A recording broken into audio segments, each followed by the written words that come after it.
Hey, good evening, good evening, good evening. Welcome to the Big Co Show. It's your boy Big Co. Mastermind is not going to be joining us this evening. He's working out of town. He will be missed for sure. Got a great show. I hope you got a chance to check out the show from last evening because we did a great show, I think, in my opinion. Had some great guests on talking about mental health and coping with mental health during COVID. So we're going to stay in the same area because it's all about healing. Like what we want to do at the Big Coach Show, we spend a lot of time talking about politics and things that make people angry and get people emotionally charged. We want to take the second half of the season to focus on things that are going to help rebuild. We did a show probably about 2 months ago on education and COVID, virtual versus face to face. So this evening, we got some great guests lined up to talk about, educating our babies during the midst of this. So joining us this evening, first we have Dr. Charcia Nichols, my friend. Hi, Corey. Hi, Dr. Charcia. How are you? I'm great. How are you? I'm doing great, doing great. I'm so Awesome. pleased that you decided to join us because I know you have a lot of great insight, and I got some questions that I want to ask you, being the principal and chief administrator, top dog where you are, go dogs. So if you could just take a couple seconds and tell everybody, tell us who you are. For those that don't know, which I'm Absolutely. sure very few people that don't know who Dr. Charcia Nichols is. But yeah, go ahead, sis. Yeah. Well, good evening, everyone. I'm Charcia Nichols, head of schools at Ivy Preparatory Academy. We are an all girls charter school nestled in the amazing Kirkwood area. I have about 510 scholars, beautiful brown girls that I serve each and every day. And I am so grateful and thankful to you, Corey, for allowing us to be here. Thank you for joining. Thank you for joining. Also, we have coming to the show is a good friend of mine, Leroy Trey Hutchins, who has recently been elected to the school board as a school board member for Cobb County. Welcome back to the show, my brother. How are you? I'm doing great. Appreciate it. Appreciate it. Yeah. So if you want to give a rundown for people who you didn't join the show before and people who aren't active in Cobb County who don't know who their school board members are, tell us a little bit about yourself, sir.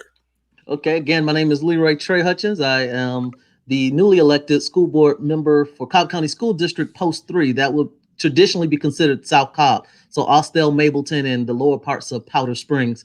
So we represent South Cobb High School and Pebblebrook High School, my alma mater. So yeah, we're here to talk about the Black and Brown children in the South Cobb area, since we are 93% Black and Brown in South Cobb now. Wow. Wow.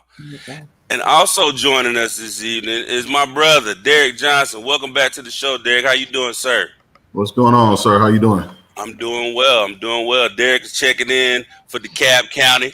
Yes, Uh, sir. Yes, tell, us sir. a, tell us a little bit about yourself, brother. I'm a product of DeKalb County from elementary school through high school.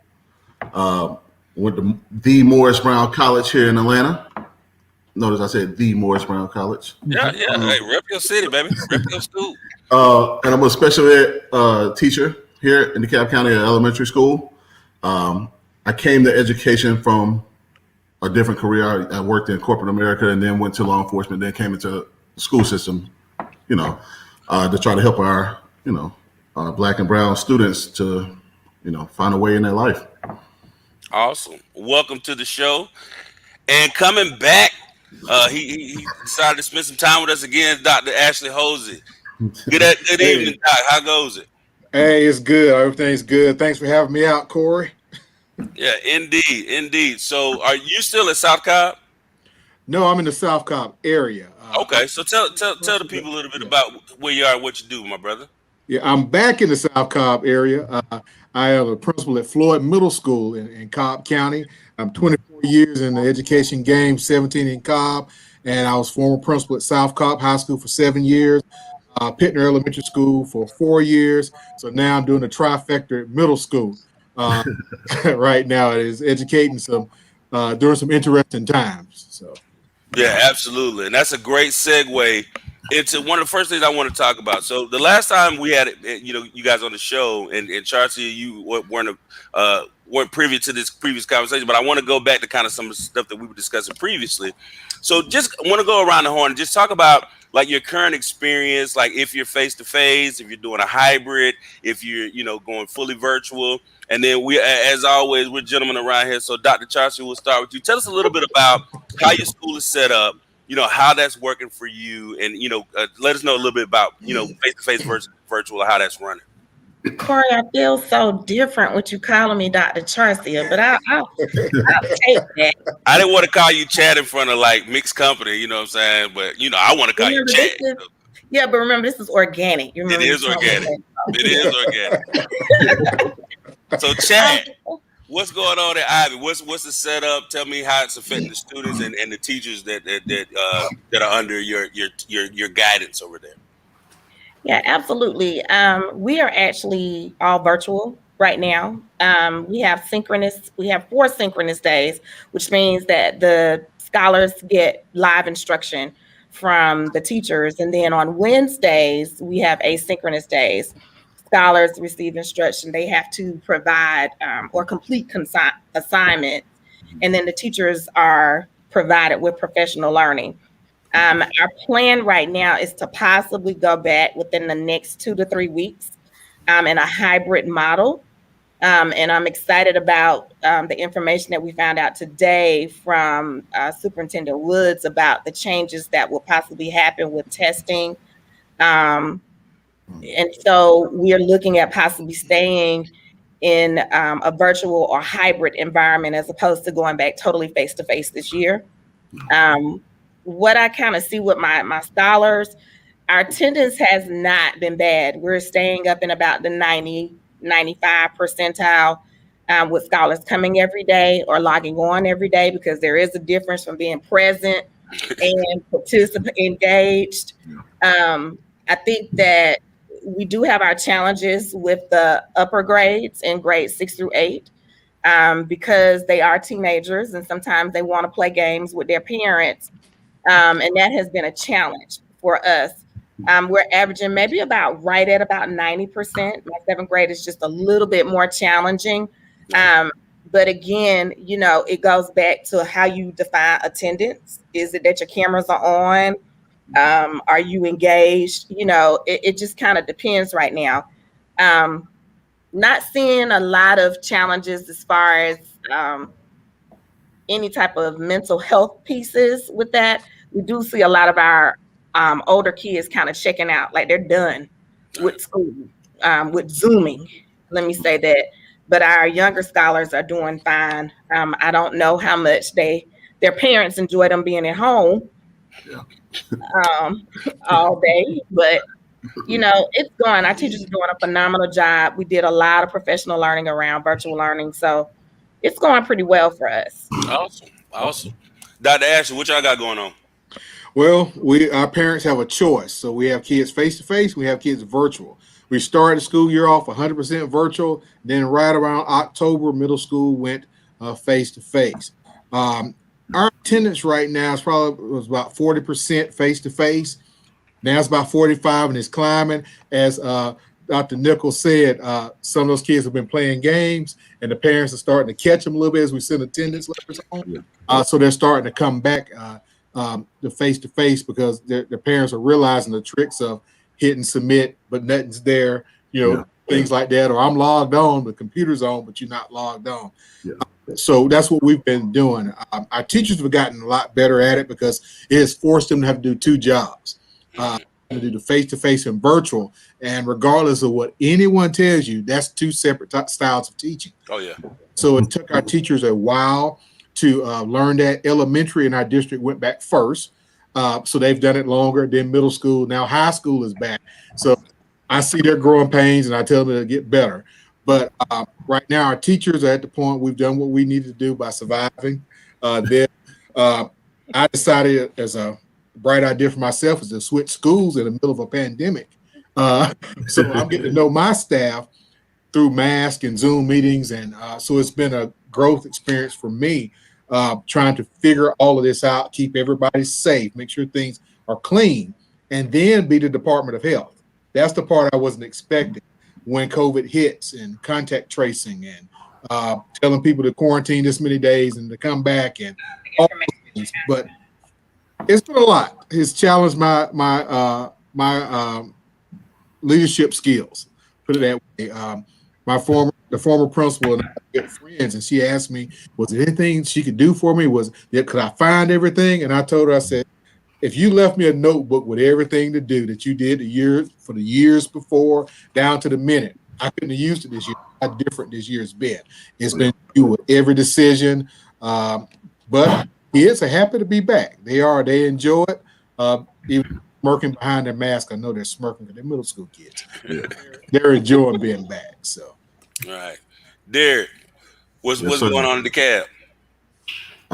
We got word yesterday that we will be going back to the hybrid model. I think the second week of March. I think certain grade levels will come back, and then 2 weeks after that, the other grade levels come back. And I think by the 29th, they want all the kids back in the school. I'm not sure if it's going to be a hybrid model, if it's going to be 5 days a week or 4 days and the Wednesday for administrative duties. We really haven't got much details because she just came out with it yesterday. But I mean, it's been a challenge. I mean, we have, like I said, the attendance thing. We have a lot of kids who just show up. They'll log in, and we might not see them for the rest of the day, but we see that they're on screen. So, and I'm with elementary school kids, so it's kind of hard. You got to keep their attention. So, and if there's not no parental guidance around, it's kind of hard. So that's a struggle that we're dealing with pretty much day to day. Yeah. But I think all our kids are pretty much engaged to whatever degree they can be. Right. So Leroy, as a member of the school board, so you're kind of like, I guess, a liaison between both the students and the teachers. With the way that Cobb County is set up right now, what do you see as like the long-term prognosis for the remainder of the year? I know the last time we were on, we were trying to figure out whether the state was going to mandate that these tests be administered, or that we're going to take a break from that. So give us an update on that for your county and what you know about other counties that are adjacent. Court, I don't want to give you any updates because I was changed so much. And I'm gonna be honest, I'm gonna find out the same time everybody else find out. Okay. There's no, I'm not gonna find out beforehand. We'll be in a board meeting, and that's when all the information will be. We're getting it the same time the staff and the students and the families are getting it. So, yeah, I don't have anything for you tonight. I can only speak on behalf of a parent that have kids in the school system. We started off virtually. And then we went to the face-to-face model. And then when we decided that it wasn't safe for our kids to be in the building, I pulled them back home. We've been back home since then. But we'll see. If protocols look good moving forward, then we'll send them back to the building. But as of right now, we're virtual. We're going to stay that way until we're comfortable. But as far as testing and things of that nature, it changes. And we're a district that is good at pivoting. So, our staff and our teams, our leaders, Dr. Holsey and the teams, they're good at pivoting and making sure the staff has what they need when they need it. So no updates today, but we'll hear them probably in our next board meeting. Okay. I'm so good at pivoting. I got footwork like an NBA player. So I'm curious, like, what the process looks like. Anybody can chime in and answer this. So is it the state that mandates whether the testing is going to go forward, or is it per individual county? And I'm sure some viewers that probably don't know how that works either. Well, I think that, you've got two groups of people that are on tonight. You've got those that are in a traditional public school, and I'm in a charter school, which is a charter public, and we are governed by the state and the charter commission. But the superintendent of the state of Georgia actually sends down what he gets from up top in the White House, right? And so today, well, as we know, under the Educational Secondary School Act, all schools have to do some type of testing and have some type of accountability measure. And so that's been the question for us, for the state of Georgia. It's the Georgia Milestones testing, as well as the College Career Readiness Performance Index, which kind of tells you like how schools are rated, right? So, you might be a 96 school or a 60 some odd school, just a lot of components to that. So Superintendent Woods came out today and pretty much just said, we have to move forth with testing, and that came from on high in the White House, that we have to move forward with that, but the accountability is going to look different. It will not be, it's almost like a whole harmless piece. And then also with students, if you're all virtual, you don't have to have children come back in the building to do the testing, just to come in for testing. Right. This is brand new, Corey. Like it just came out today. Yep. And I'm sure districts are really just kind of working through that. I know I've talked to some of my board members about it just this evening, but it's just new. It's different. We all are doing the best we can, Yeah. you know, Yeah. in this environment. And we're Corey, you have to testing remember- right now. Yeah. Yeah, We're, you have to we're remember in the testing the spring. hour. Yeah. Yeah, we're testing. But remember, in the spring, we had testing. We had to take the test. Now, it was the weight of the test, which was important. How much is that weight on that test and how it was going to be? And so we got that lowered in the spring. So, you know, that's one of the things that many parents, and I guess schools are really concerned with. How much is that test really going to weigh? Because again, as Dr. Nichols said, our school scores depend on these particular testings that we take. So what's going to be important is how much is weighed and how much is weighed for each child and their grades. So that's probably the most important thing. I like tests. I like the accountability piece. I like knowing where my schools stand academically, knowing whatever their challenges are. I like to see what all that shakes out to be according to the state. Do I actually agree with the weight of everything? No, but I still like to know what we are doing and how well we're doing, so I can see when there's room for improvement and see if there's some other things that we can implement to help the academic progress of our students. I like it. I appreciate it. But at the same time, I don't want our students to suffer academically because of a test in the middle of COVID. So that's something that's important for us to think about. What does the preparation piece look like? And Dr. Jose, you were about to make a comment there, but I just want, just as a follow-up question, like, what does the preparation piece look like from both educators as well as administrators? If, like Dr. Jose said, that, like Ashley said, we can pivot. I get that. But what does that pivot look like from an operational standpoint? It's been challenging because you try not to teach to a test, but we create these standards of how we judge ourselves based upon CCRPI and those things. But this year, the gift of COVID and all of this has been, we've only been focused on what's important because you got a lot of gaps. You got kids all over, things left from last spring. So it's conversation has been what is important for a sixth grader to know before they become a seventh grader. I know you love that wonderful poster project that we do every year, or whatever it is, that museum thing where you stand up and be a historical. But is that important right now? What's important in math right now? So those conversations have been real good for our teachers because I think that's what's going to be good moving forward because we're getting rid of a lot of fluff. I had told someone before the announcement came out, I said, y'all, we're going to do those milestones. I said, it's coming. No, not. I said, we're doing Iowa right now, and we're doing COGAT right now. And it's a mix. You got kids face-to-face because test security, they come in and take it as a paper and pencil test. So for us, it's been a mixture of kids who are virtual, come in the back of the school. We put them in a separate location, social distance, and the kids do it in the classroom. So milestones, now that it's been announced, it's going to be a whole different process because that's a test over multiple days where it's fair to virtual kids. So it's like I say, it's a constant changing of what we're doing.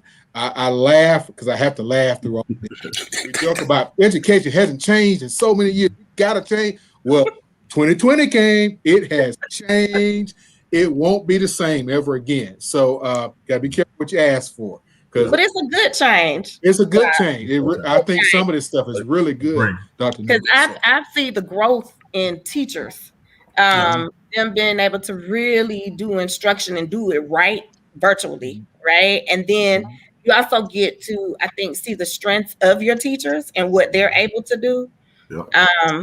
And I mean, that's the plus. And I was thinking in my head when you were talking about what's important. And for us, we've been saying, what about growth? All we need to see is the children growing. I'm not asking you to make this big, gigantic jump where you're mastering everything, but just grow. For us, make sure that your social emotional piece is taken care of. Like I want to know that you're okay and build relationships back with the kids. That's just been real important. Yeah, I agree. And I tell people all the time, I'm sorry, Derek, I mean, No, go ahead, sir. that people keep talking, the kids are behind, they're gonna fail. I said, who came up with that scale? We did, so we can adjust what we need to adjust. Absolutely. And we've already had that conversation about, as we go forward, we're looking at retention and promotion. That's got to look a little bit different, because if we did just by grades and virtual kids, you don't know what a kid knows. Their grade doesn't just necessarily always mean that. So we've got to look at it differently. But even as we go into next year, we've had a conversation. You got to start the year off different. 7th grade got to scoop up some 6th grade standards. 8th grade got to scoop up some, and vice versa. The framework that we created has got to flex. It's not the kids' fault COVID happened. We're the adults. We're responsible for changing that scale. So, Yep. I agree. Derek, you gonna add something to that? Well, I'm torn with the testing, and this is coming from a teacher standpoint. Yeah. Because to me, I'm in the elementary school, so it seems like we're testing every week. We're testing these kids so much that we got parents coming on Zoom calls like, "Man, y'all testing again? When y'all gonna do a lesson? When y'all gonna do a lesson?" And we like, and our hands are tied, but it's not coming from us. So, we did map testing. We did map testing for the past couple of days. Had a couple kids come in, send them back home, and it ran pretty smooth. My concern with the milestone testing will be us being virtual for so long, and we're coming back in March. So really, we only have like April and May, and that's it. Yeah. So when those kids come back, they haven't seen us in a year, so that adjustment period for them to even come back in the building is going to be so much that we're going to try to force a test on them at that point. I don't know how it's going to, translate to what we're expecting. I guess that's the best way I can explain it. Because you got to go back over rituals and routines. These kids are the first time seeing their friends, the first time seeing their teachers. We had kids that we had from last year come in the building. They running up trying to hug us. We like, hey, you can't hug no more. We got, it's a different environment. And I can tell by the kids who came in our building the past couple of days that they're used to the old way of teaching, the old way of learning. Like kids taking down their masks, and I'm hearing teachers say, "Oh, now you better put that back up." And it's just a different way. Like they're trying to do the things of old, but it's not going to be that way no more. Well, at least for the foreseeable future. So I just wonder how is it going to work, Yeah. And I guess it's going to be different for every school. It's going to be growing pains, but we'll see how it plays out. So what's the alternative? Like what do you have an idea of what would be a better system to where we can get the testing done without having to reinvent the wheel because we're reinventing the wheel because of COVID? Like what would you think would be a viable alternative to having the milestone testing? We take so many tests on a daily basis, so you can pick any of those tests we take and you can gauge where that kid is. We take the I-Ready test, the MAP test, the formative assessments, we take quizzes. You can use all those different things to gauge where a kid is. And if you've been teaching for a while, you pretty much know where your students are. Right. I can tell you where every one of my students are. Like, okay, this kid is behind 2 grade levels in reading, but this kid is ahead 2 grade levels in math. You can kind of figure out where that kid is and kind of tailor that instruction towards that kid. Now, for us, like everybody on the call is a parent. As parents, in addition to being in the educational system, what can we do? I feel like I know what's going on because I have friends that are teachers and I see their posts about these conversations. But if I were a layman who wasn't connected to educators, I wouldn't have the insight. So what is something that parents can do to be more involved in what this process is going to be, whatever it is, if there's anything that we can do? Like, what can we do as regular parents? Be involved. Communicating with your teachers. That's the best way I can explain. The first thing is make sure your email address is correct. Correct. Number one, make sure that the school has your correct email address. Yep. I think because now that we're in this setting, we have to do everything virtually, electronically. So if your stuff is not correct, if you know, put the period in the wrong spot, you're not getting communications, right? Partnering with the school, I think is going to be very critical. Don't make sure you check in parent portal or whatever it is. That's going to be extremely important. To me, in my eyes, it should never be a surprise to a parent if you got parent portal happening. You know, you have access to that. It just should not be a surprise. However, you do have the digital divide that is challenging with some parents. And that's goes back to, I think, the whole piece around testing with equity, right? I mean, everybody can afford a device. Yes. I I mean, the good thing is that everybody got laptops and everybody got devices through the school this year. And I think that helped out a lot. Some. Some.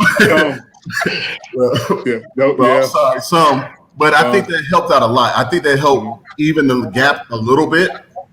But I mean, it's still a long gap to try to close.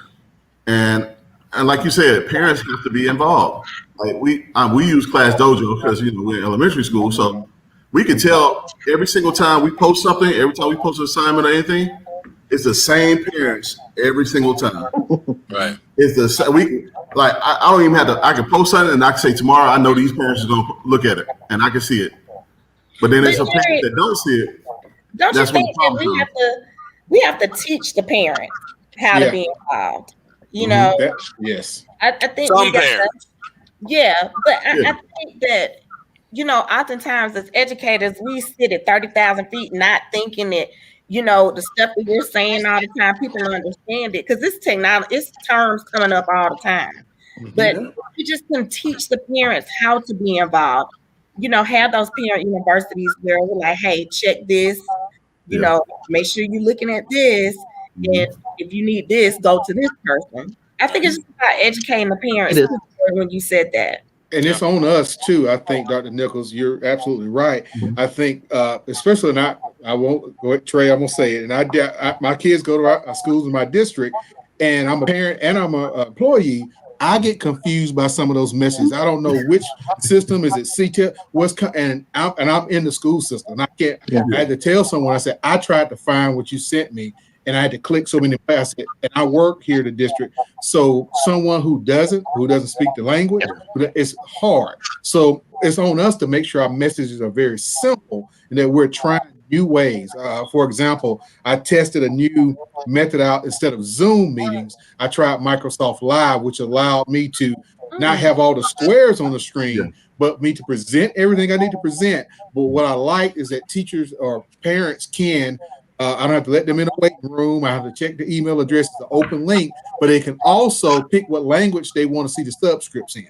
So up to 6 different languages, and it's free in our school district because we use it every day. I never knew what that button was, and I figured it out. It went well. I was able to record it. So now I can have up to 1,000 people on at a time. So it's up to the administrators. I wouldn't put that on the teachers to do, but to administrators to find new ways to reach our parents and to teach them, because this parent involvement looks different now. It looks a whole lot different. And the digital divide of knowing the difference, but I can do some stuff on my phone, but some stuff I need a computer. And I need to make it a priority that if I have cable, you need to have reliable internet. Because it's showing now with our kids, because people, they got a tablet, they got a phone. You need a printer too. You need all these things to make sure your kid is able in case we go back virtual again, because we don't know what's down the road. So, and I think we got some comments coming in real quick. Just a programming note. If you want to comment to the guest panel, you got to go to the Big Coach Show page so we can put your comments on the screen. I did want to read a couple of comments because our home and our friend Chance Wright Troy, she said that she for her kids she's teaching 9th grade algebra, and I want to say, do you know what district she's in, Charles? I'm not sure. I'm not for some reason I think she's in Clayton County, but I could be wrong with that.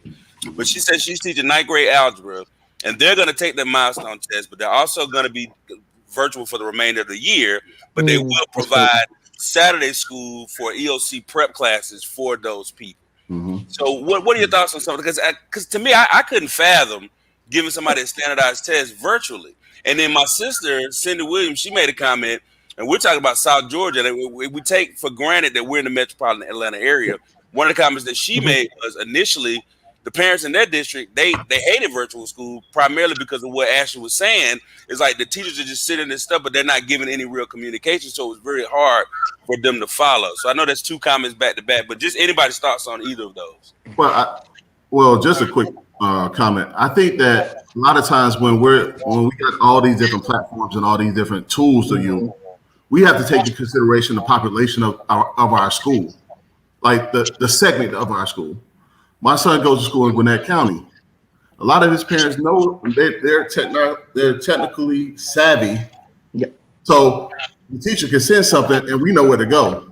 A lot of my kids' parents, not even parents, grandparents, because I'm dealing with grandparents a lot of times.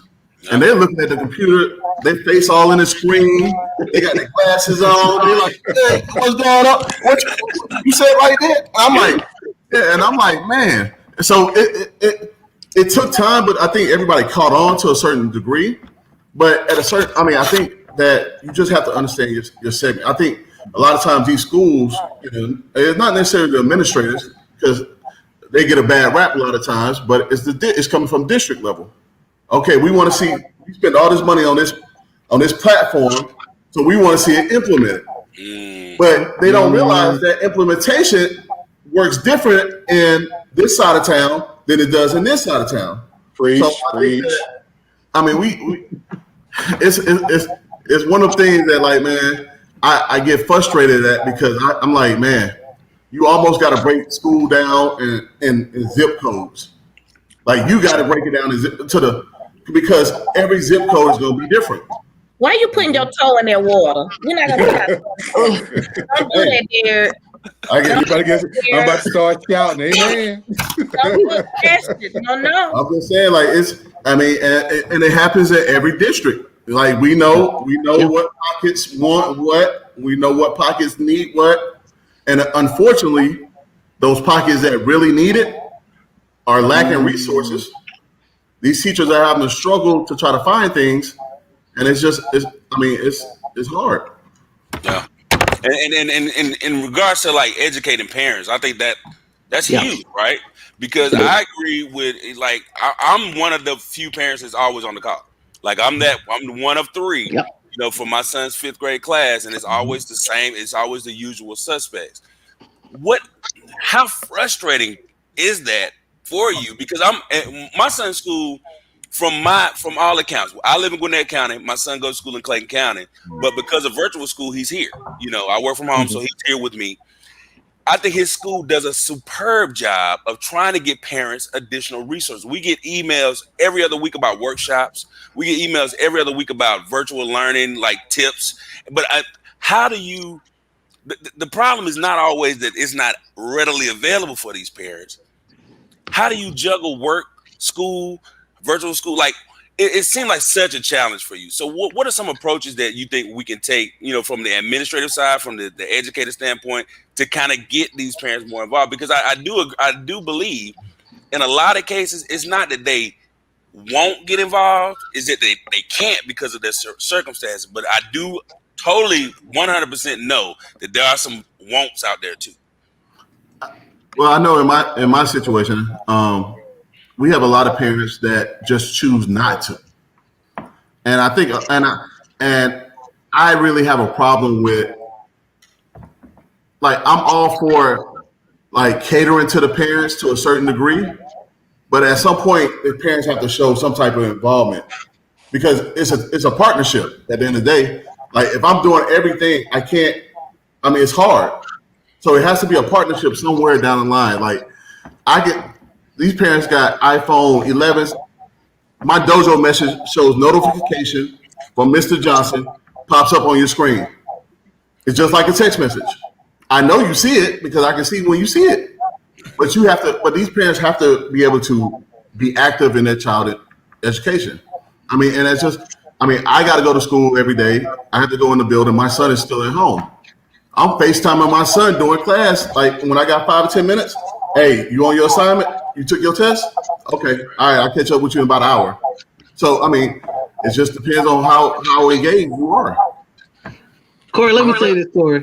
I'm a PTA person. So I'm all about the parent, and I'm all about the parent engagement. And there has always been a culture in education where there's parent against educator for some reason. I don't know what it is. I don't know why we have this fight. But what happens is we have to, on the edge. So I'm gonna say from the education side, there has to be more grace. And I'm gonna say from the parent side, we have to give more grace, because the first time my child was not handled properly, I was done, right? But then I realized that was not the right mindset. That meant I just need to be more engaged. But it's going to take work on both sides. We have to change that culture. There's a narrative that we have to rewrite. And it is that we are a partner. And I think that gets lost oftentimes because we're human. And so a lot of times that human clash is what ends these partnerships. I'm saying it is time for us, as we're reimagining education, because virtual is here, it's not going anywhere. It will be infiltrated in probably every facet of education moving forward. And it should, because we are now in the technological age. We're not in the industrial age anymore. So we are moving in that direction. I think it's going to take a reprogramming and a reimagining on all ends. The parent piece, the parent engagement, because before we would have meetings at school and we were waiting for parents to get there. We would change the time to 6:30, giving them time. We would even have food there ready to go. And 20 parents would show up out of a school of 1,000 students. But now, but now you got virtual. My principal held something on a Wednesday at 12 o'clock in the afternoon. It was just a little random town hall. She had 400 parents show up. Mm-hmm. That was the most we've ever seen that type of engagement, because it was now put in a format where even if they were at lunch, they could just click, listen in, and just get whatever they needed to get. I think we're going to have to be more creative on what engagement looks like. We're going to have to try those afternoon, evening sessions virtually. Everything can be recorded now. We know that because of the platforms we use. Yeah. And then plug it on your website. Let the parents go back and listen to it when they can, because everybody is not working 9 to 5. And it may not be convenient. But I think if we change our mindset and make everything so readily accessible that there's never an excuse why parents cannot get involved, I think we're going to find more engagement. It's just going to look differently. If my principal put that principal advisory council or student or school council meeting, if they recorded it and put that link online, I may not be able to get to it at 7 o'clock because I'm on another Zoom call, but I will be able to get to it at 9 o'clock. Yeah. And I think that's what's going to keep parents engaged. If we say, hey, this is your information portal. Everything that we've done for this month, we just keep putting it right here and you can look at it at your leisure. But I think we also have to, there's this shaming thing that we do. We're going to have to stop doing that. Yeah. And we're going to have to start saying, you know what, it's here for you. And when they ask, and they may ask 20 times, the same response should be each time. Like when you go to Chick-fil-A, you're going to get it. Great customer service. It should be the same way. You know what? It's right there on the portal. Let me walk you through it. Can I walk you through it again? And we're going to have to do it with a smile each time so that we can foster that welcoming environment. Because parents it don't take much for us to y'all get turned off. Y'all parents. Yeah, you know what I'm saying? You be like, I ain't going to deal with that teacher no more. I'm just going to go straight to the administrator. But we have to really, you see what I'm saying? They don't know who I am. But we're going to have to turn out. Yeah. Mm-hmm. So we're going to have to, think about it and really put together what we consider to be 5-star service. It's going to be across the board. And that's what's going to get parents engaged. That's what's going to have them keep coming back. And I'll be honest, the same thing that keeps students engaged, high energy, great content, that is what's going to keep parents engaged. Because if I keep showing up to these things and it's low quality, the technology is just half. I don't want to use the wrong word there, but it's just not done to the level of excellence that I expect. Yeah. I'm not going to come back to that either, because I expect a different caliber of presentation.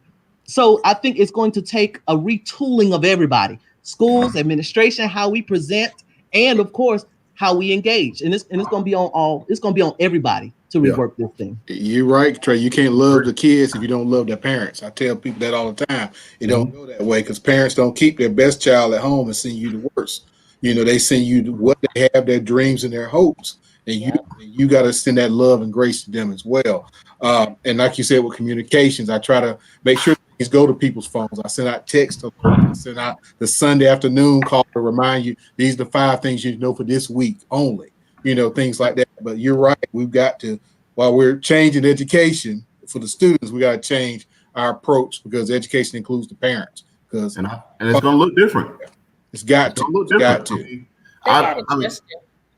Yeah, I mean, and I think a lot of time, and I think we also have to a lot of times the teachers don't get the praise that they need, so they get burnt out. And I see it every day walking down the hallways. I just see teachers like, man, I can't wait to Friday, or I can't wait to spring break, and it's like they just like their soul is just gone. And I was like, man, it hurts because these people are so passionate, but it's just like so much on them, and it comes to a point where it's just like, I mean, we got to get them back engaged so they can engage our kids.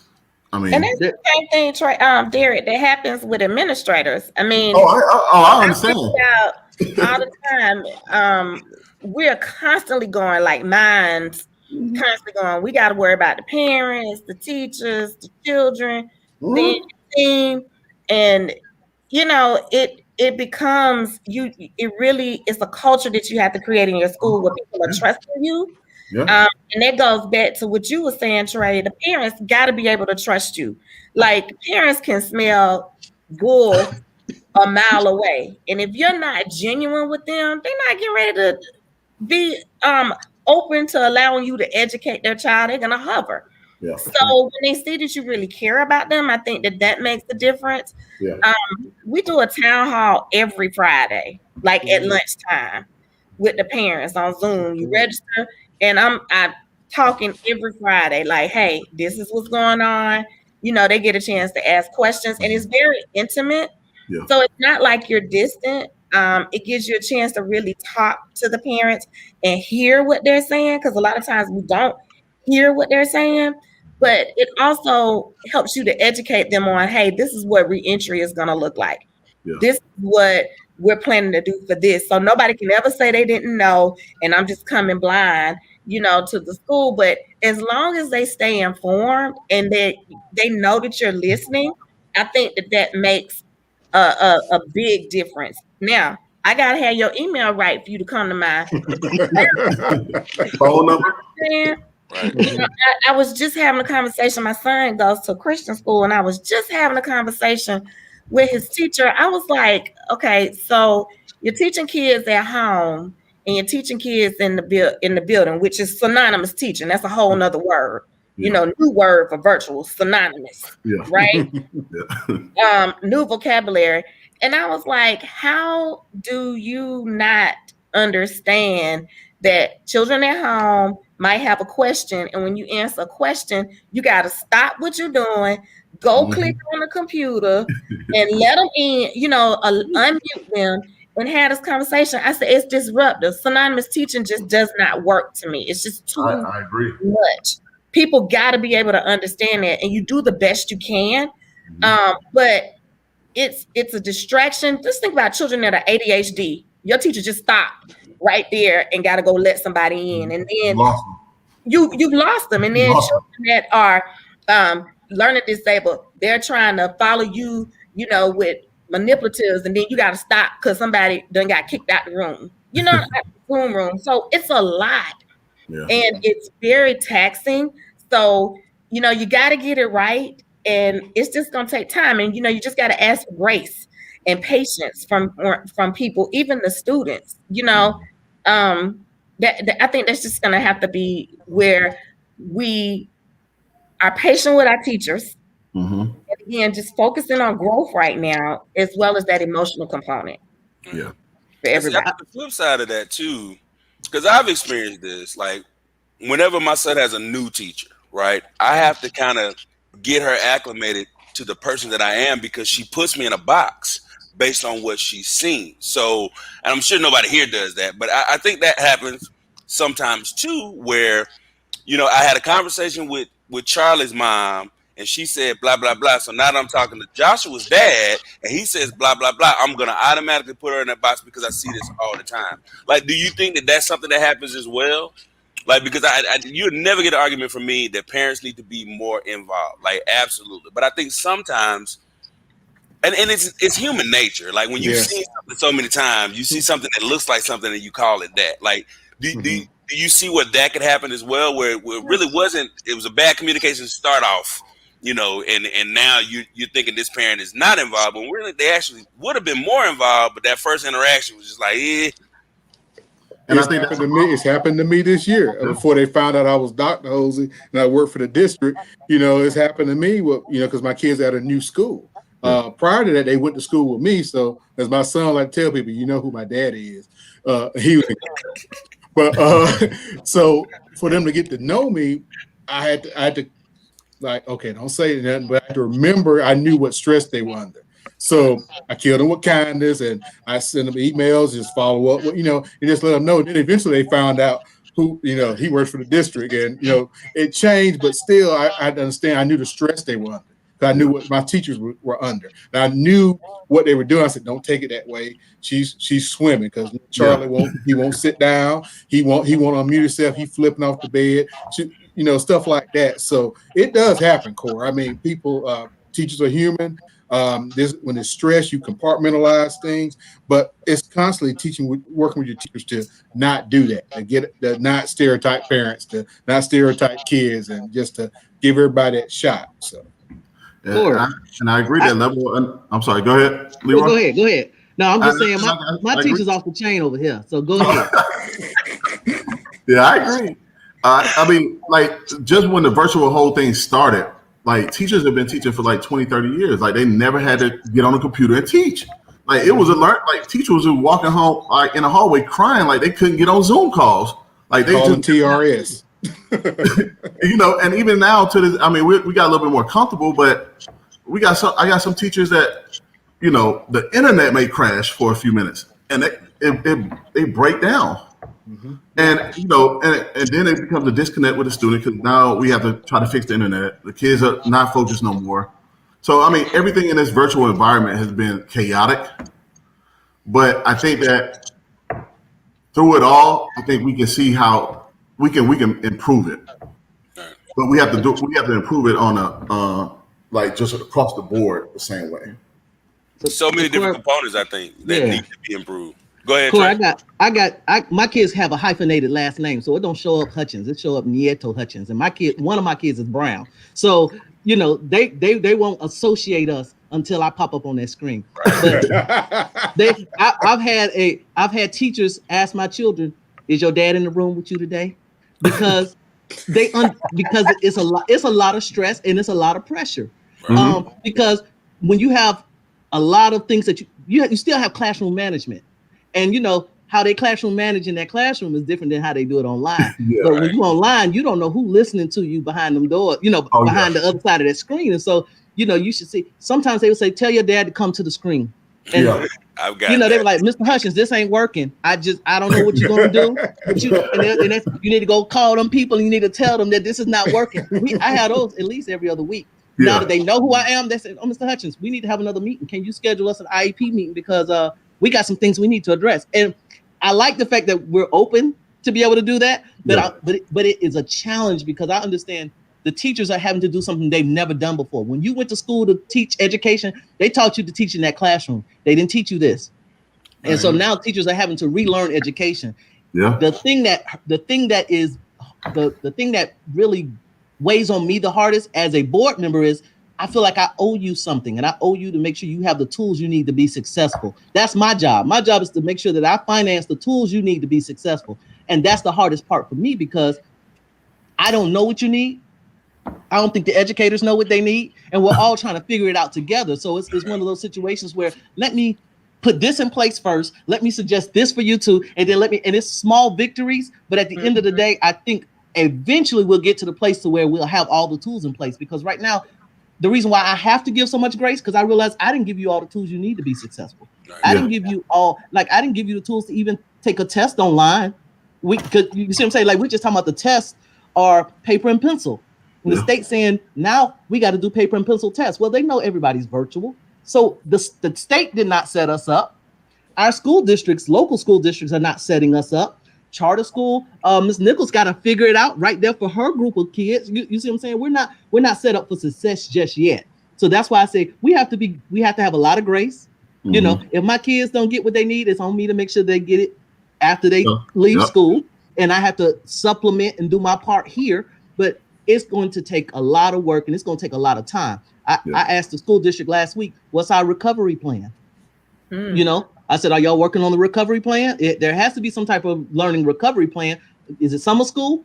Is it free summer school? Because that's going, that's access. It got to be free. I'm gonna be quiet, Trey. I said, but I asked them. Yeah, you have to ask that. And we just had that discussion. Like I told the team today, like, do we really want to do summer school virtually? And do we really want to do 4 weeks of them, in school again? Or can we do some really intensive things, in a shorter amount of time, as well as make it engaging? I don't think people understand that sitting behind a screen every day, all day, is taxing. I was just talking to one of my line sisters. She's a physician and she's in training. And she texted me, she said, Chat, I don't know how you do this every day.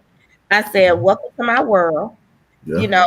I got my blue light glasses on and I got, and you expect 5 and 6-year-olds to do this, so why make them? And that's just my opinion about making them go to summer school and sit there that long. It's got to be something else more engaging for them.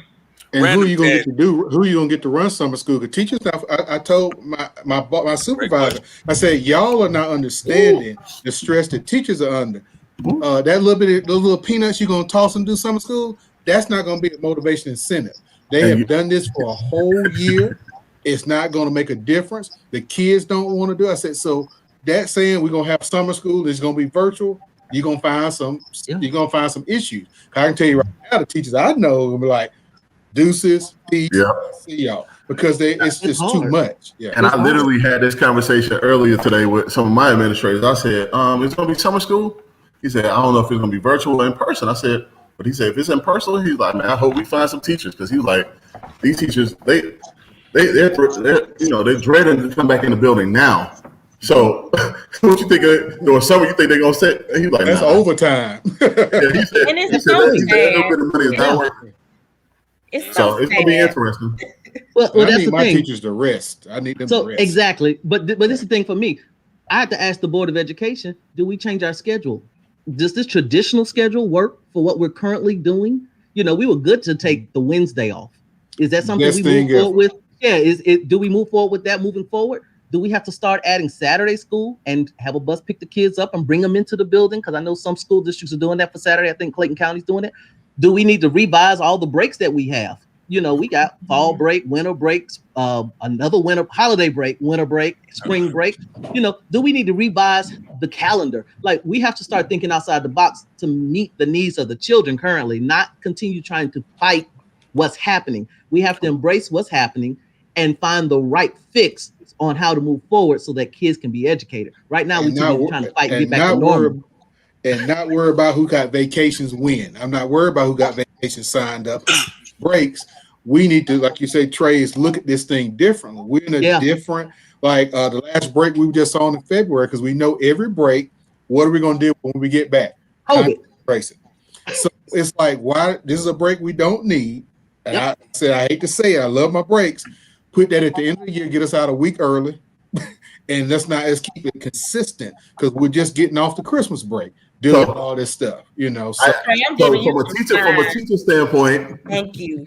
From a teacher standpoint, them breaks I'm counting down the days till the break come. Yeah. We got the 12th off of May. Oh yeah, I'm circling that date because because you just need that mental break. Yeah. And and I think the breaks are much needed for both the student and the kid, because at a certain point, students they shut off. Mm-hmm. They just stop learning because it's an overload. Yeah. So I think that's what's happening. Even with in my school district, we're on live all day.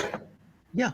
No, I my personal opinion, I feel like no kid should be on computer for 8 hours. No, I just cannot. Like my son's school, they 15 minutes of instruction, 15 minutes of independent work, and then we come back, we do a little overview, and that's it for every subject. So he's not sitting in front of a computer 8 hours a day, and they shut down. You see kids start walking around. You see kids start cutting flips in the background. You see parents start being like, "Oh, I need to go to the store." Brain hair. You know, I mean, I've seen it all through this virtual learning. Listen, we have to really. It's time to strategize. We know that it's not going anywhere. Back in March, I give us a path because we figured we were going to be back in school in 2 weeks, and we were not. But now that we know, moving forward, life changes. It's time for us to really strategize, put the right breaks in place, put the right schedule in place. It's really time for us to do the work and stop trying to get back to normal, because I don't think there is no such thing as normal, or it shouldn't be anyway. At this point, technology is here. Yeah, can't go back. Our superintendent just recently said we're now looking at how we're going to be a one-to-one technology district. That was a conversation we were never going to have. We tried it a few years ago. We was like, nah, we good for that. Yeah, we too big. We're the second largest in the state, 23rd in the nation. We financially just can't do it. Now the conversation is we got to figure out how we can do this, because technology is going to be a major part of this. I look at my son who's in third grade, or when he was in third grade, he was taking a test online. He had to type. And I'm thinking to myself, well, did we really set that child up to type? If he barely can write a sentence, now you're telling me he got 30 minutes to do a whole paragraph, and he gonna peck his way through it, and he gonna get one sentence done, and that's going to be what he's graded on. That's not fair to teachers. That's not fair to students. So it's one of those things now where the state, everybody, we need to reimagine what this looks like and reorganize it so that kids can really gain. Because right now we're so far behind. I just feel like we're teaching in the Stone Age when we really should be embracing what's happening and reimagining it moving forward so that kids will be successful, for the long haul. I just think we're too busy trying to fight it. Don't fight it. And I think ultimately we have to be in this thing together. Like we have to be, parents have to be supportive of what the teachers are going through, because like I say, I am blessed that I have so many friends in education. I see firsthand, some of the things that makes me more empathetic to what they're doing on a day-to-day basis. But we need to come together as a community, because I'm of the opinion that, well, I'm sure everybody on the call agrees, in our communities that when we don't have the resources, we are being further kept behind than we're already trying to play catch up, So I definitely think these are conversations that we need to continuously have. You all are welcome to come on the Big Coach Show to discuss this or any other thing that y'all want to discuss in regards to these babies, because we got to do this. We got to figure it out. And I think I agree with you, Trey. Like it was ready, shoot, aim when COVID came. Okay, so now we know it's here. Let's come up with a plan. But we're coming up on time. So what we do traditionally, again, great contributions from everybody. Thank you so much for joining us this evening. What we do customarily at the end of the show is we give parting shots, so I'm not going to give you any parameters. If it's something you want a parent to know, if it's something you want another teacher to know, like whatever you feel like your last 30 seconds on the show, give me something good, something that you're passionate about. I know that's a lot of stuff, but so we're going to go with parting shots, and as customary, because we are gentlemen on this show, we're going to start. I don't want to go first. Okay, well then you get to go last, because I don't want to go first either. You get to go last. You get to go last. So then, now I guess the pressure's on you, Leroy. I'm good. Listen, now is the time for us to reimagine education. Now is the time. There couldn't have been a better situation. I know we all look at COVID as a bad thing, but I always look at bad things and try to find the silver lining. Now is the time for us to reimagine education. Now is the time for us to really put some things in place to help put our kids in a place where they will be successful. Technology is here. It's not going anywhere. I think it's time for us to embrace it, put systems around it, and put parameters around it so that our educators get the professional development that they need to be successful, that our students are now putting the right curriculum and things in place in front of them. I was looking at, I guess it was a year ago or 2 years ago, computer science became part of the curriculum, right? Well, that means kids got to have access to a computer. That means they need to be fluent on how to type. My child, like I said, was in third grade. He had to type his test. I said, well, how are we expecting them to do these things if we have not set them up for success? Now is the time for us to set them up for success early. I know we don't like the technology. I know we don't want them to have the screen time. We have to find the balance. That's our job. Find the balance and put these tools in front of them so that they can be successful. So let's reimagine and change the narrative of education. That's my parting shots. Awesome. Brother Johnson. I think you got it. Derek, you got something that you want to add to that, or you got your own party shot? Or you gonna let Leroy drop the mic on y'all? Like Leroy dropped the mic on me. That's it.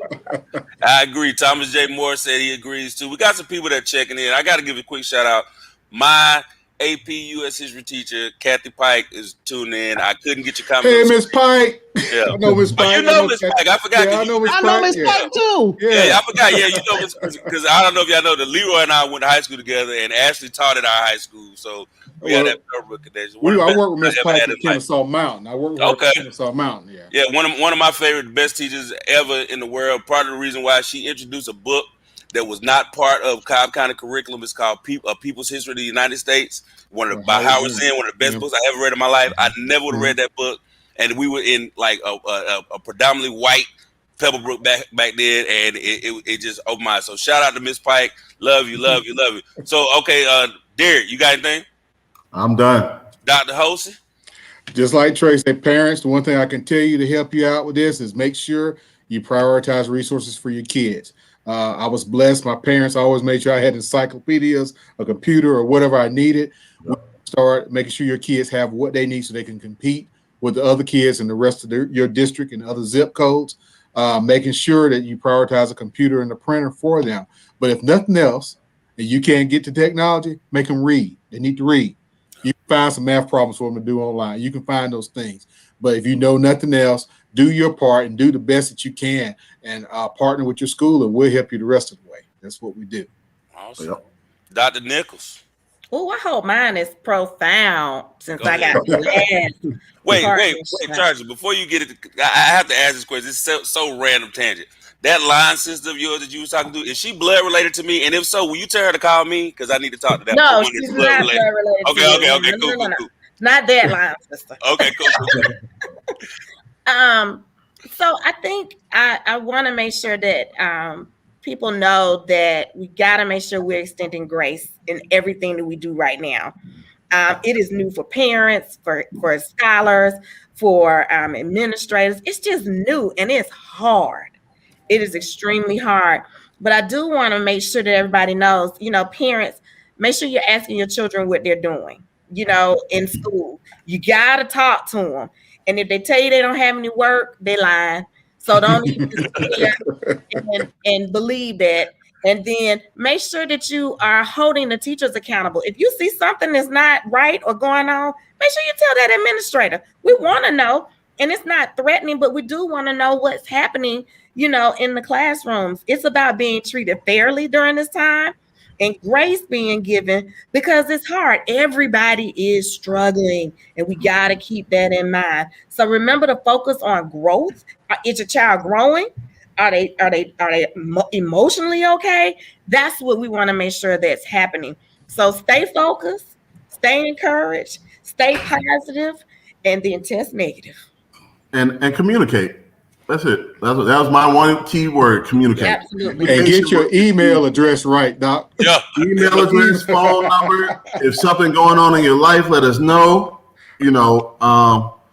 Anything. Just communicate. Like, I've had kids that parents say, "Oh, we don't have no food."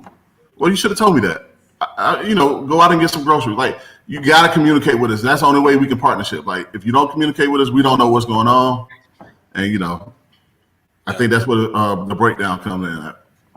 Definitely got to build bridges. Look, we're going to have to further this conversation, because we can't let this be the end of this conversation. I'm open. Anybody who's looking for resources, no matter what school district or county that you're in, you can email the show at thebigcoachshow@gmail.com. I'm very plugged in on a lot of these counties with people that can at least get you some access to some resources. We got to do this together, like everybody said. Again, thank you to all my guests that came and took time out of your day to be with us. I appreciate it. I love all of y'all. Thanks so much. I hope everybody has a good night. We'll check y'all out next time on The Big Coach Show.